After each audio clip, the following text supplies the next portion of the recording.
critical thinkers act and write consciously. Each word, sentence, and paragraph matters. If it doesn't, then you haven't put enough thought and effort into conveying your ideas. For major writing projects, you'll need to revise your written material several times to create a finished product that communicates with clarity and persuasiveness. An excellent way to ensure your brilliance shines on paper is to employ a combination of the following strategies. Each strategy provides you with a different pattern for arranging thoughts. Each is a tool to help you analyze and understand what you write. Knowing these strategies will also make you a better reader. You'll know what tools another writer is using to manipulate or aid your way of thinking. First, let's look at induction. Induction is a writing strategy in which you start with specific details and build to a general truth. Example, let's pretend detectives enter a room and find a dead body on the floor, a smoking gun next to the body, and bloody footprints leading from the body to the door. The detectives conclude that a murder has occurred. The dead body is a specific detail. The smoking gun is a specific detail. The bloody footprints leading to the door are specific details. Those specific details lead to a general truth that a murder has occurred. This is an example of induction. Now let's take a look at deduction. Deduction is a writing strategy in which you start with a general truth and break down information into specific details. Most research essays follow this pattern of organization. As an example, let's pretend our detectives are told a murder has occurred. They arrive on the scene to investigate the case in order to gain specific details to help them determine who committed the crime, how the crime occurred, and where it happened. The murder is the general truth. Determining the who, what, when, where, and why are the specifics. That's an example of deduction. Another writing strategy is narration.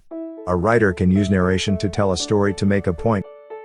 A narrated story is usually based on the writer's personal experience, similar to one friend telling another friend about something that happened to her in the past. Narration can provide informative, entertaining, and insightful details about a topic, but narration is rarely used as a writing strategy in written research-based projects because personal information cannot be verified. Illustration is another writing strategy. An illustration gives an extended example. It gives the big picture and then shows an in-depth part. For example, think about a news broadcast describing a wildfire in the western region of the United States. A reporter gives details about the length of time the fire has been burning, the number of acres that have been impacted, and the number of firefighters on the scene. The video often shows a firefighting airplane zooming over the flames and smoke. Then the camera shows an individual person who has been victimized by the fire. By showing a real person whose home has been destroyed, the reporter is attempting to make the story mean more to viewers watching the news report. The report began with an overview of the wildfire and it ended with an interview that showed how the fire affected one person's life. That's one example of illustration. Description is a familiar writing strategy. It uses words to help a reader form a visual picture. Anytime you use sensory details to bring a person, place, or event to life for a reader, you're using description. For example, let's say you have just returned from a trip to Rome, Italy, and your neighbor has asked about your visit to the Colosseum. Your neighbor has never been to the Colosseum. You describe the place by sharing what it looked like, how stones of the structure felt warm and rough against your hand, and ways in which crowd of tourists laughed and talked as they walked through sections of it.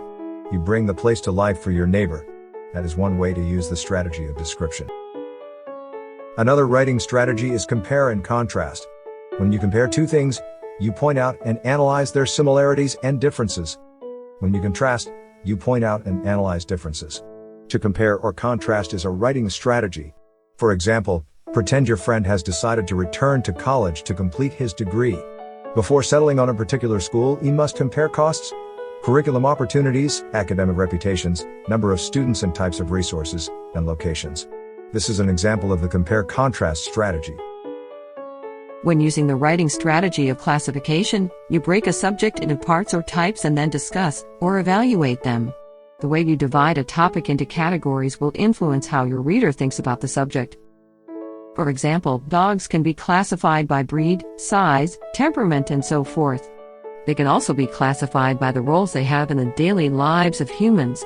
A dog can be classified as a family pet or a hunting dog.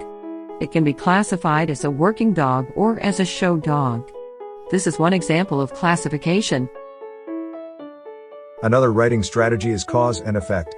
This strategy helps a reader understand why something happened, what consequences have resulted or might result, and what could have prevented the outcome. There are many ways to describe cause and effect. Here's one example of how this strategy might work. Your biology test starts at 9 a.m. Friday morning. You haven't invested much time in studying for the exam, but you promise yourself you will dedicate the needed time to studying the night before the test. For the test, however, your friends invite you to a party and you decide to go. You have a great time and don't return home until after midnight. You are tired and you decide to study for the biology test when you wake up the next morning.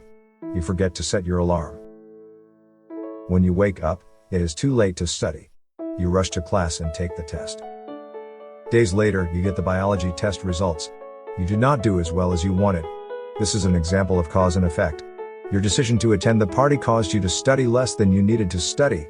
The lack of studying resulted in the effect of a low grade on the exam. Definition is a writing strategy that focuses on words. Writers sometimes define terms in order to assist the reader's understanding of the writer's thoughts.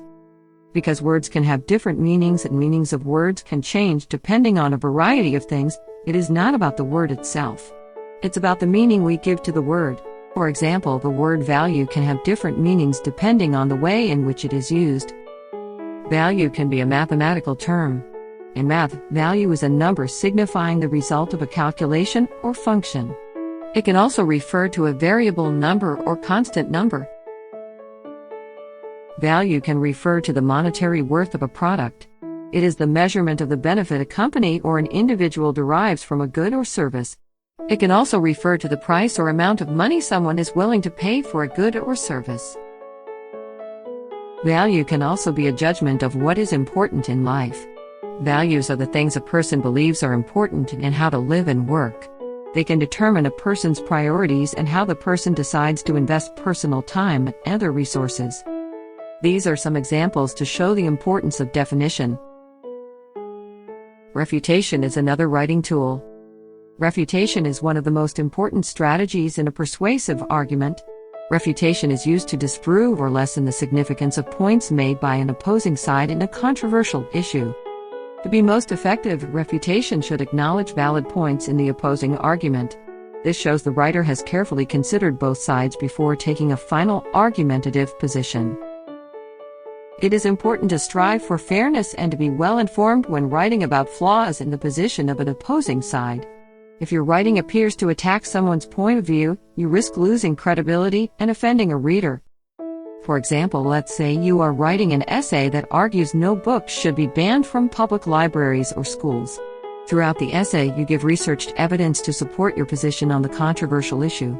To strengthen your argument, you must also acknowledge the position of those who disagree with you. You need to research and understand points of view expressed by the opposition. In your essay, you can then provide at least one piece of textual evidence to support the opposition's claim. For example, let's say the opposing side argues that some books should be banned from public libraries and schools because children must be protected from some of the topics explored within the books. The opposition might argue that children should not be exposed to some subjects until their parents are comfortable with them learning about such things. You might decide you agree with this to some extent. You can share that in your essay. By acknowledging the validity of the opposition's position on this angle of the argument, you increase your potential to gain credibility with the reader. Then you can demonstrate that your position on the overall issue is worthy of consideration by arguing your position that a decision to ban books might deprive young people of essential historical and cultural information and limit their access to others' points of view. This is one example of how to use the strategy of refutation to strengthen your argument essay. The act of writing requires many decisions. In order to effectively communicate ideas to a reader, a writer decides what words to use, the order in which the words appear, how the words form into sentences, how the sentences form into paragraphs, and how the paragraphs flow from one to the next. Making these decisions is challenging, and by using a variety of writing strategies, a writer can effectively communicate ideas to an audience.